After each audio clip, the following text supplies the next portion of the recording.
Welcome to Tête-à-Tête. I am your host, Tatenda Rameau, Miss Spirit of Georgia. For those of you who don't know me, I am a lover of arts, being an artist myself, and I'm a lover of culture and stories that go untold. I noticed the world could use more conversations with local and independent artists who are doing the work and who are at the forefront of telling hard and challenging stories. And that's why I created Tête-à-Tête. I'd be remiss if I didn't thank the folks who are helping me make this possible.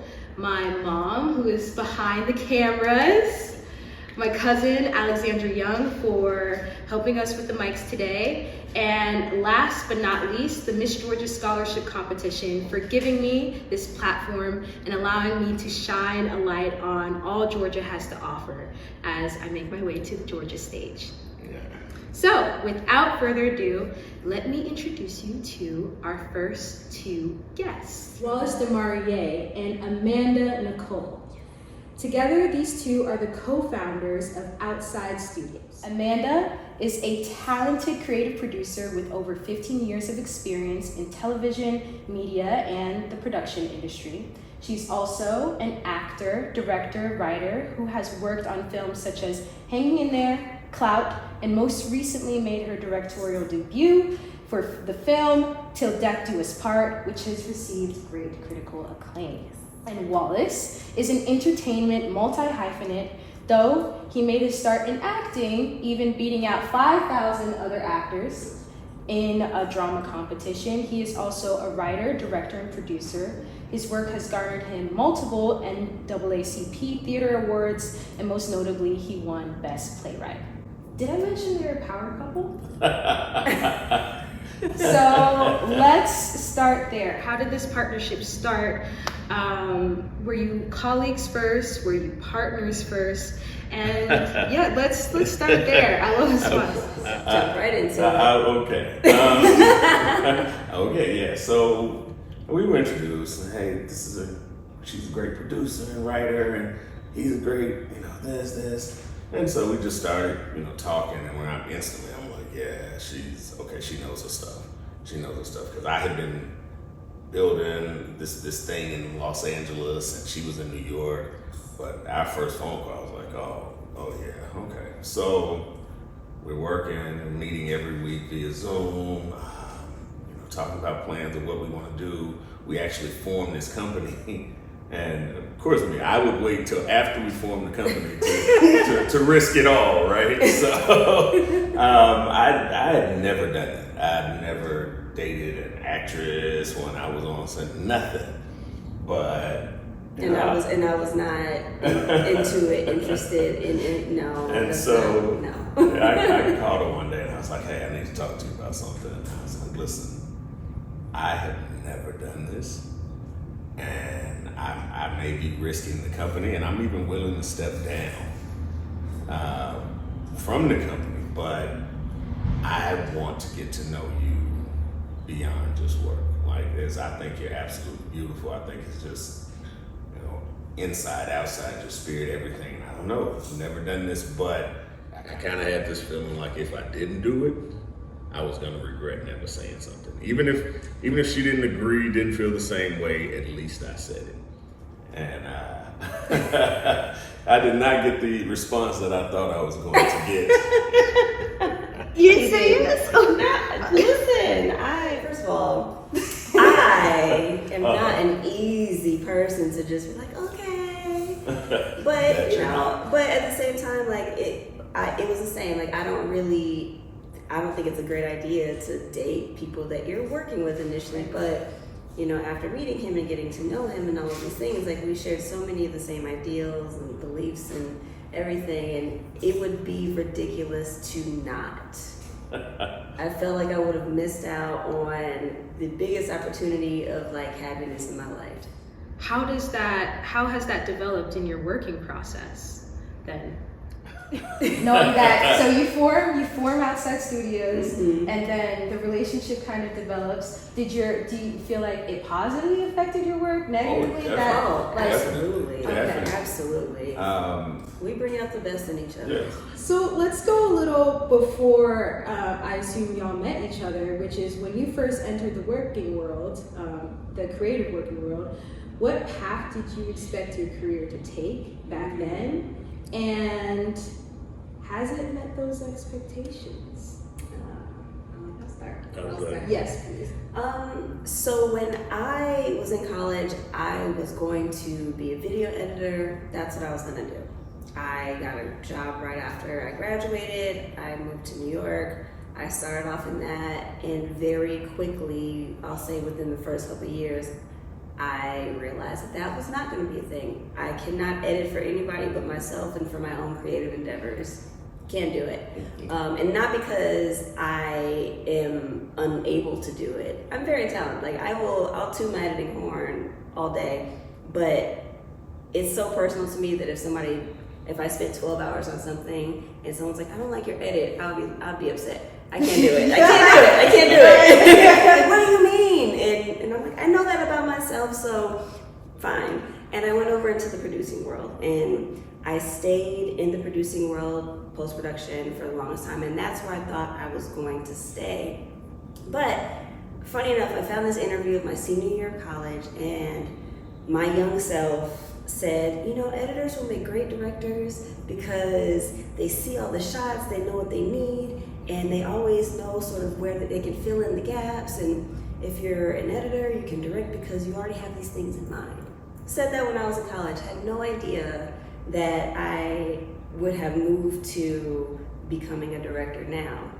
And even on top of all of those things, I'm directing theater, which was initially going to be my major in college. And, I was gonna go to college for theater, and my mom was like, well, how are you gonna get a job? That's real. That is so real. And I was like, I don't know, which is how I gravitated toward the film in the first place. I'm like, okay, I can act if I wanted to. I can put them on, put on productions, all these things. My first job, it was directing off-Broadway. That was casual. Very casual. That was my first job in theater, legit. Yes. Because I had somebody who believed that I could do it. Yes. And it's phenomenal. It was off-Broadway for 8 weeks. We're here putting it on now. Yeah.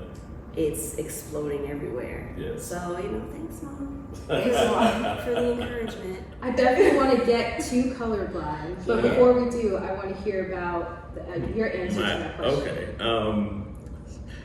Okay. So I'll be totally honest. Since I was here, I was like, I'm going to be the biggest star in the world. I'm going to be the guy. I used to learn how to sign my name, to plan for signing autographs. Right? So I didn't originally plan to go to college. I was going to go to the American Academy of Dramatic Arts. That was it. It was a wrap.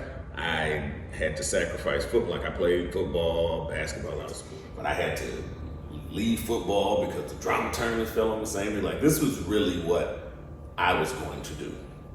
And they offered me the largest scholarship they had ever offered anybody at the time, but I had to pay the rest, and we didn't have any money. So it kind of threw my world into like crazy shambles. However, I tested really high on the ACT. I only took it once, and so I was able to get into Fisk University, and I was kind of upset with entertainment. I was a business major, but I don't think you can run from your dreams. I think whatever that thing is that God put in you, it's gonna keep coming back around and bugging you, and you'll try to go to sleep and try to go down this career path. So the contest you mentioned happened because one of my professors was like, listen, I think you're one of the smartest people I've ever taught. Love having you in my class, but for the life of me, I can't figure out why you're here, because you're an artist. And so it was actually right here in Atlanta. I went to Fisk University. I drove from Nashville here, and huge competition, 5,000 people, and I won. And I got signed to agents in LA, and I'm like, all right, going back to LA. And it was going well. For a long time, I was booking. I was in little TV shows and this, but I was never booking anything I wanted to play. And then I just had the incredible blessing of meeting Denzel Washington in the gym one day. And he had heard about me. He had heard about me. He had heard about me from one of his friends who saw me in an independent film and saw me in a play. And he talked to me like he was my father. Denzel, wait, he heard about your Yeah, work. so how it happened is one of his friends was at the screening. I was in a movie called A Simple Promise. That was my first lead in a feature, and it screened at Warner Brothers. And so one of his friends found me in a play that I was doing like 2 weeks later and said, "Hey, I saw you in the movie. I loved it, and I have no notes for you. That's really rare for a young actor." And his friend is famous. I'm like, I know who you are. And so he says, "You remind me of D." And I said, "Who is D?" He said, "Denzel." And I said, right. And I said, "Oh man, get out of there. That's too big. Like, you're talking the icon." And this is my first major film. And he was so upset. He was like, "Listen, that is my friend. We did our first play together. Our kids grew up together." Like, he went off him. And I was like, "Okay, sir." So just 2 weeks later, I was in the gym and I was boxing. I used to box. I'm hitting on speed bag, and I'm frustrated about something that day. I don't know. And I look over to my right, and Denzel Washington standing there. Like, just turns out it was the gym that he trained for Hurricane in, and I didn't know this. So I say, in my frustration, "Mr. Washington, one of your friends." That's all I remember getting out was "one of your friends," and he said, "Who's my friend? What's his name? Huh?" I was like, Brent Jennings." He said, yeah. "What's your name?" I said, Wallace Demarria." He said, "Yeah, he told me about you. I heard you doing some good work. Come here, let me talk to you." I was like, yes, sir. Yes, sir. And he put his arm around me, talked to me like he was my dad. But what he said that stuck with me, that changed my entire path. He said, "If I knew at my age what I know at your age, I'd have spent a lot less time auditioning and more time creating work for myself." I mean, what he said. When Denzel Washington tells you that, I slammed on the brakes on everything. And all of a sudden, all of it made sense because I was a business major at first. So the first thing I did, slammed on the brakes, put together my own production company, which would later transition to all of this, which would one day become Outside Studios with this queen right here. That's amazing. And it led us here to you. Let's segue, because I want to get into colorblind and like this whole idea of creating your own work. Yes. And without giving too much away, because I want people to go see the show, it's showing right now, how would you describe it in your own words? I was gonna say you wrote it. I wrote it. It could be either. It is a human story to me. It's the journey of realizing who you are, who you really, really are. And so I've always had since the 8th grade, a fascination with Malcolm X, right? One of my teachers gave me his handed to me. She said, "I think the autobiography of Malcolm X will change your life." And she was right. But what I loved the most was he was like manhood personified to me. And so you kind of follow his journey. So my character's like a modern day Malcolm X, who's saying, we still have a need for this right now because there's just a mask on it, right? A lot of the same stuff is still happening to us. And then a lot of things happen to him. A lot of things he goes through an entire journey. Yes, he goes through a whole journey. And I would like to say, just to add on to your factor, like, it is a human story. It's one of those things where people will look at it and they will want to do better. Meaning, you can go through life and you're never going to go through life without making a mistake. Right. Without doing something completely against what you're taught, what you know, all these things. And a lot of times people like to point fingers and all these things instead of just looking in the mirror and saying, "Hey, I messed up. I'm acknowledging this. Let's move forward from this." We're all broken people. We're all flawed people. We're all flawed people, not broken. We're all flawed people. And to go through life not knowing that and not acting accordingly is crazy to me. So this story is great. Clinton Muhammad, our lead that Wallace plays, he goes through this journey of, I'm living my life one way and this is how I see it. And when this thing happens to him, he realizes like, man, okay, I don't have life figured out completely yet. And it gave him a completely different view and perspective of life. But he was able to look in the mirror and see that for himself. Badooch. I was about to say, I see what you did there. It just came out. So I think it's a very human story in that, and I think that that's what people can take from it. You know? One other thing, as Black artists, or even just artists of color, people, one of the things I noticed is that I heard someone say once that the hardest thing in America to be for a Black person is an individual. Wow. And when I thought about that, I was like, wow, that's such a heavy statement, and it is. Wow. And people tend to, like, they'll look at themselves as a collective group who can have individuals in it. Like if someone does something and they're of this race, then it's that one individual who was crazy, who was wrong, who was this. But if something happens on the news where some Black person does something, we all, you know what I mean? And we get judged collectively. So what happens, the beauty of colorblind is watching people at the end really come to understand, wow, oh wow, I can relate. I might have, I would do the same. So it seems to cross religion, gender, social classes, all of those things. And so that's the beauty of watching it, especially with mixed audiences around the country, is there's a collective, I get it. And I love that. I love that. There's nothing like it, nothing. Now, you were very kind to share a clip with me. See, Brother Rashid spoke on a God of second chances, third chances. That's right. Brother went so far. How many chances that you said, brother? 100 chances. Yeah. But let me be very clear about something. If you came here today thinking that I was going to tell you to give the crooked cops of this city a second chance, well, you in the wrong place. Sure. Yeah, you need to get up. You need to go.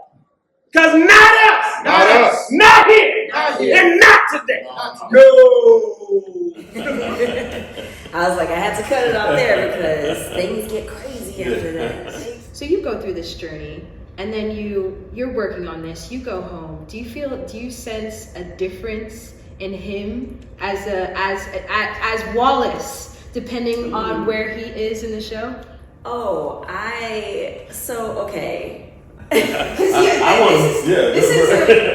is rare, right? Because you get to see the behind the scenes, him on stage and also the behind the scenes. So. Oh yeah. So knowing him as Wallace the man, I know where his emotions are and things, but then in going into rehearsals and running through the show, that day in particular, funny enough, of the dress rehearsal, in the end of the second act, when we have a few of our other characters sharing a scene with him, it can get to be an emotional scene. It can go several ways.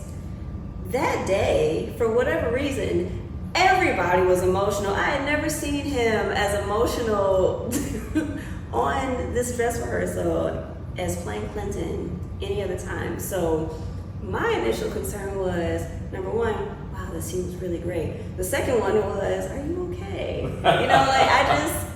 Because a lot of times actors can pull from very real things, and if I know that, if it's not even just him, any of my other casts, if they're a little bit more emotional than usual than how they are on any given day, then I'm like, are you okay? How's everything going? So I can definitely tell the difference in how he plays certain things. And later, we're like, so let's talk about. Let's check in. Let's talk about earlier today. How are you feeling? This question is specifically for you, Wallace, and then I'll ask you a specific question, Amanda, which is the process of moving from writer to actor. I think that can be, because I imagine you have to let go. Oh, well, give it to. I am really good at that.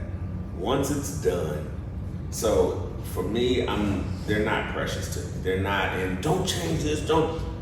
Once I write it, she's gonna read over it, she'll give me her notes, she'll make corrections because I type faster than, I think faster than I can type, so it might be missing a and or a the or whatever else, but once we agree that's the end of it, like this is it, this is the lock script, I'm done. From that point on, if I'm in it, then I'm just a hired actor. You know, we've already discussed the vision, we've already discussed this and that, and so I'm not so locked in that no, it should be this way. I love the moments where someone does something that I wouldn't have expected, or that she has a note. I always tell people she's been my most critical director. She gives me more notes than any director I've ever worked with in my entire life. But it's also led to my best performances of my entire life. Right. On film and on stage. So if it's not broke, don't fix it, right? Yeah. You've described this play as being a love letter to women. Yes. And that makes me think a lot about being a director and being a woman at the same time. So women in the workplace question. Yes. We're starting to see a lot more women directors, but we still have a ways to go. How has gender played a role in your career path? Gender has played a very large role in my growth, transformation, all the things, because as a woman, so there's as a woman and as a Black woman, two completely different things. You would think not, but they are. Just as a woman, generally, trying to move in spaces that is male dominated is, you know, you're already gonna come to some sort of like, oh, do you need help trying to find your way around here type of thing? Do you know your craft? But for women in general, they're moving past it. There's a lot of amazing female directors, creators, all these things. But then you come in as a Black woman, which is that mixed on with, do you really know? Do you have the resources? Do you have all these things? I have this amazing product right here, but do you have all these things? It's always pushback. It's always trying to get things done, but just trying to circumnavigate, like just get away from all this stuff and just sort of push through. Even Beyonce has had the craziest time getting her stuff. I don't know if people have seen the Renaissance film. But even what's happening right now with her country, non-country album. Yes. She is, you know, she's been doing this since she was a kid. She has the resume, she has all the things, yet people are still questioning her and her validity of being able to put out a country album, of her knowing what cameras and lights and everything that she wants on a tour. She's been doing this, so why are you questioning her? I get the same thing. On a smaller scale, I'm not Beyonce. I will be Amanda Niqole in lights, but... But it's trying to just get past all the BS and just do what you know is right. And I know what I want, and when someone questions it, it bothers me, but I just grin and keep it moving. Yeah. That's really what it is. It's taken longer than I have wanted, and I'm still growing and I'm still learning all of the things, but I have no problem with pushing past people that say no. We're creating our own table to sit at and eat. Right. Exactly. That way we won't have to get the pushback. The power of no is great because then it gets you the opportunity to make your own. Yes. Let's direct people towards Colorblind. It's happening at Douglas Theater. All right, so let's direct people towards Colorblind. It's happening at Douglas Theater. Let's say what website they can get that on. Oh, sure. So it's at douglastheater.org, and it's at the Douglas Theater in Macon, Georgia. The historic. I'm sorry, the historic Douglas Theater. Because it's perfect. Yes. Thank you so much for being our guest. Thank you for having us. Thank you for having us. Come with me to the historic Douglas Theater to see Colorblind by Outside Studios. Parking is super convenient and free, so no worries about that. The Douglas Theater has hosted legends like Ma Rainey, Little Richard, Bessie Smith, and James Brown. Inside, there's a cute concession stand and a charming gift shop, perfect for a pre-show treat. They also have a limited edition t-shirt celebrating their over 100-year anniversary. Check out these amazing art pieces commemorating the founder, Charles Douglas, and all the generous donors who have helped restore this iconic venue. Okay, now time to see the show. But first, a speech from the executive director. Thank you for engaging with the Douglas Theater. We're 103 years old. The theater was started in 1921 by a black man, making the first African-American billionaire named Charles Henry Douglas, and it is still continuing today. So we are 100 years in counting. And so I am the newly minted executive director. My name is Dr. Shelton Mann. And again, thank you for joining us at the Douglas this evening and allowing us to love on you as we continue to share our stories. Colorblind follows Clinton Mohammed, a Malcolm X-inspired character, as he balances his commitment to justice with the personal sacrifices he has to make. It's an amazing play with twists and turns that keep you guessing. So definitely check out my interview with the lead, Wallace Demarria, and the director, Amanda Niqole, on my YouTube channel. So June 23rd, we're back here with a new show called Scandalous. It's hard. So you here tonight, you got the first jump, advance tickets. Not only get your ticket, but tell people about it, right? This is the historic Douglas Theater. All these legends came from here, right? When we first started, the first thing we saw was who played the Douglas. And we take a lot of pride now that Outside Studios has now played the Douglas. All right. Woo!